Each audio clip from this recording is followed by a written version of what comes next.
Hey everyone, I'm April Spectrum, and I am back, finally, after a long impromptu hiatus, to talk about auditory processing disorder. Before I address that, I'll just let you guys know a little bit about what's been going on in my life. So, I spent the last week and a half homeless, which is not as cool as it sounds, which, considering how non-cool it sounds, tells me something. Through it all, my work has been fantastic and has kind of been my oasis through it. But yeah, it was hard. My landlady kicked us out and didn't give reason for it, but it was quite obvious that it was because of my autism, because I had just sent a letter to her property management company explaining that I can't use the telephone to communicate with them because I have auditory processing disorder due to my autism. Oh, the irony. But I sent them the letter and I said, hey, I can communicate via letter, I can communicate via text, I can communicate via email, I check it every single day, multiple times a day, I'm up during the nights, da-da-da-da-da. This is how to get a hold of me, and these are the hours when I'm at various places. Jet! Come here!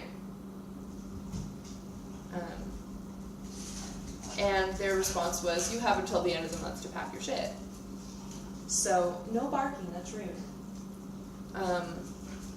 So we decided, well, if you're not going to let us live here, we're not going to pay you rent. And we went to court about it, and we were like, look, these are all the things that are wrong with the property. There's holes in the walls. The carpet is missing in places because it had to be cut out due to black mold, and there's black widows, and it's trash, and we've only been staying here because we have animals and no place lets you have pets, and I'm countersuing for discrimination. And the judge was like super cool about it. He was super reasonable. He said, well,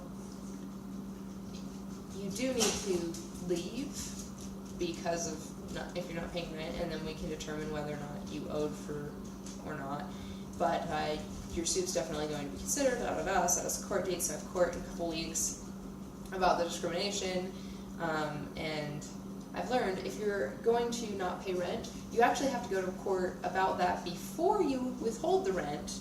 You have to file a suit to do that, which I didn't know.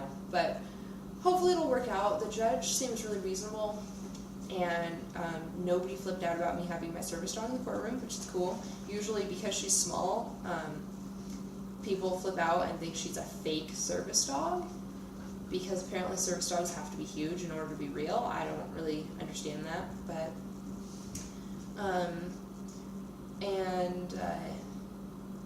I very nearly had a breakdown at work because of stress, and my guy did have a breakdown at work because of the stress. And one of my supervisors was like, hey, look, I know you're going through some shit right now, and I just found out this guy I know is trying to sell his house. And I was like, I can't buy. I'm homeless. I'm this close to broke. Like, I have $4,000 in debt from medical bills. Like, there's no way. He's like, well, no, I'm going to talk to him about helping you guys out. So I met this guy, talked to him, and he's letting us stay here rent-free on the condition that we clean it up because his previous tenants trashed the place. And I'm sorry, but even trashed and dirty, this is a better apartment than where I was. And it's actually not an apartment, it's a house. I'm sorry. The kitchen is bigger than our entire apartment, and I'm not exaggerating. Like, it is huge. It has washer and dryer on site. This is the house that I typically do. It has both forced air and swamp cooling, watering systems for the lawns, like all this. I mean, this place is fantastic. And he's like, look, if I had to hire someone to clean up this mess, it would cost like $800. So if you guys are willing to deal with it, you can stay here rent-free. And then, obviously, I was like, dude, yes, please, yes. And then we're going to be saving up our money, and if we get approved, because I actually have really good credit because I used to have money, then we can take over the mortgage, and that would be about the same as what rent payments would be. And so we're keeping our fingers crossed, and then if it doesn't get approved through the mortgage company, he's saying he may possibly let us keep renting here, even though he doesn't like being a landlord, just because he's awesome and a hero. Auditory processing disorder is actually really straightforward and easy to understand, which makes my job easier.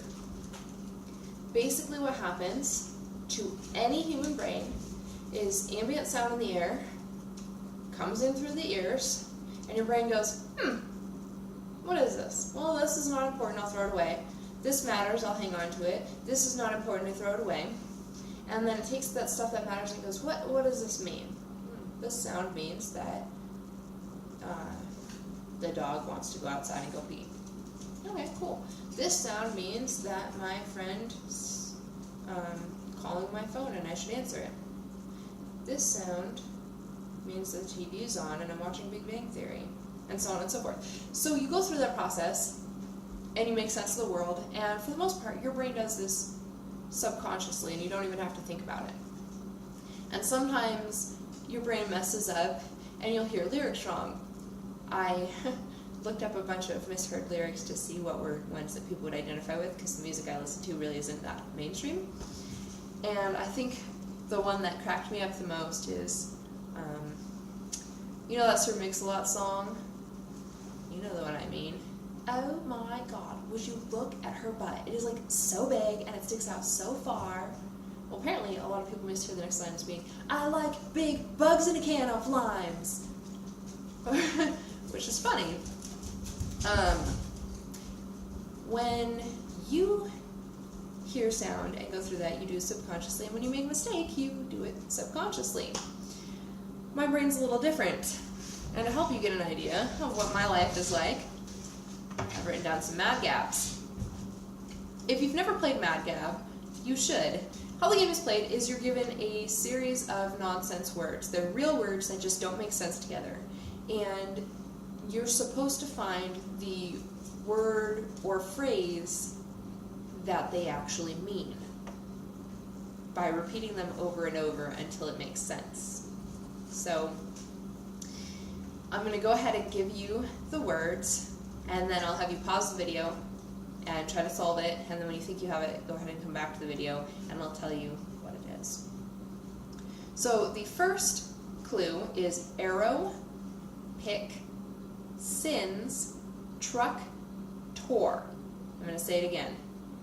Arrow, pick, sins, truck, tour. Alright, so go ahead and pause. And we're back. So arrow, pick, sins, truck, tour becomes aerobics instructor. I have to do that consciously with every time any person ever says anything to me.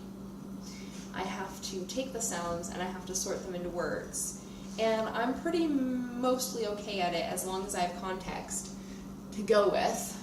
But sometimes if I don't have context, or if the subject changes and I wasn't paying that much attention, I end up making mistakes. And these mistakes can range from silly to catastrophic. Trying to think what's some good ones to share.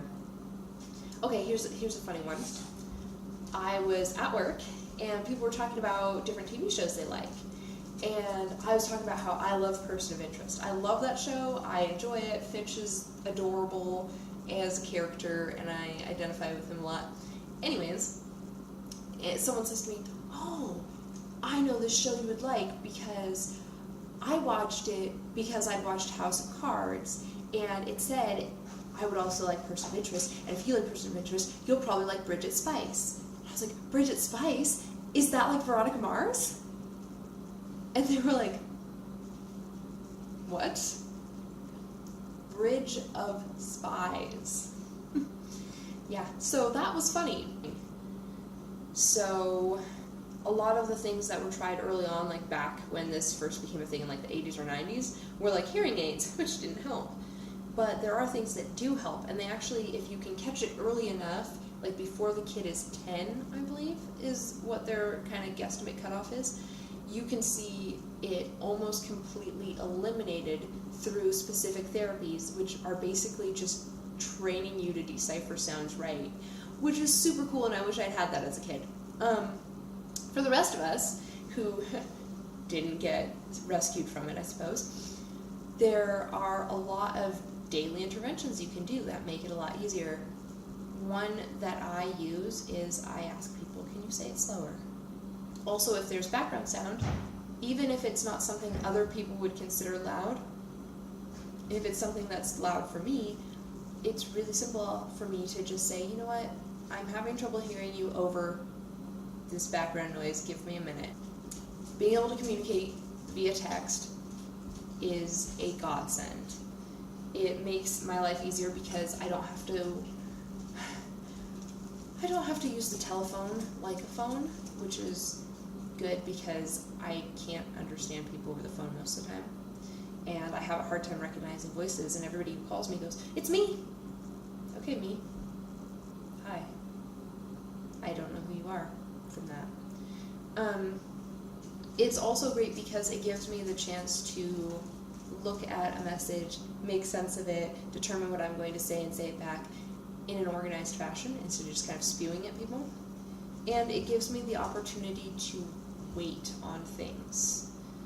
A lot of times people with autism have executive function disorders or have trouble with anxiety, and being able to text instead of calling someone deals with that so well. It cut off my ending, which has been doing a lot lately, but the last thing I wanted to say is I'm going to put a poll up on my Twitter so that you can vote on what you want me to cover next week, and then also you can always leave it in the comments. I'm April Spectrum. Like, subscribe, share. See you next week.